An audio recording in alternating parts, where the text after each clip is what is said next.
So the next thing to happen on Friday Night SmackDown, we get to the first match of the night where we see the United States Champion Ilja Dragunov. He makes his way out there to the ring. He grabs the mic and he was talking about the U.S. Open Challenge starts now. So who's going to answer it? And then all of a sudden out comes Tommaso Ciampa. He comes out there with Johnny Gargano and Candice LeRae DIY. So yeah, DIY comes out there and Ciampa wants to answer this U.S. Open Challenge and get the match going for the United States Championship and all that stuff, but you know, he was being pretty mean and all that stuff to Ilja, and Ilja was like, you know what, I accept the challenge, but then he says that he accepts the challenge up against Johnny Gargano, and Ciampa was not too happy about that. So yeah, that's what happened there. But yeah, it was Ilja Dragunov versus Johnny Gargano, one-on-one for the United States Championship.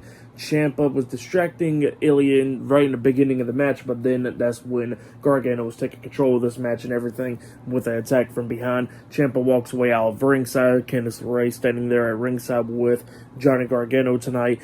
Gargano was doing pretty good up against Ilja. At one point, he actually hits a suicide dive DDT type move onto Ilja outside the ring. He throws Ilja back into the ring and then hits one final beat onto him. The DDT over the top rope onto Ilja. He pins him 1, 2. Ilja barely kicks out at 2. Johnny gets up on the ring apron again, about to hit one final beat once again, but then Ilja counters that with a big boot to the face onto Johnny, and then Ilja climbs up there on the second turnbuckle, and then he grabs Johnny off the ring apron with a superplex onto Johnny Gargano, and then he rolls through, hitting the H-bomb onto him, pinning him for the 1, 2, 3. So yeah, Ilja Dragunov defeated Johnny Gargano tonight in a one-on-one match to retain the United States Championship. That's what happened there. A really good match. So for that match, I'll give it 4 stars. That's why I'll give it.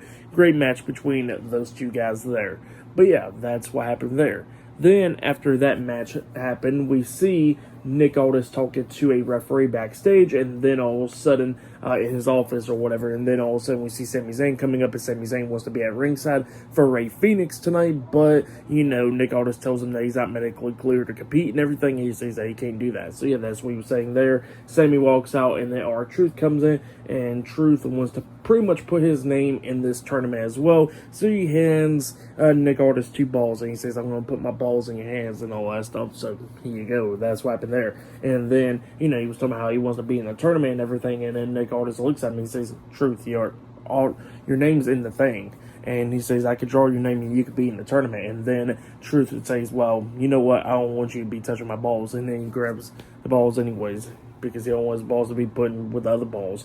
But yeah, that's what R-Truth was saying there. Pretty funny stuff there. But yeah, up next we're going to be hearing from the new WWE Women's Champion, Jade Cargill, up next on SmackDown, and later on tonight we're going to be seeing Julia defending the Women's United States Championship up against Chelsea Green. So yeah, I'll see you guys later. Till then.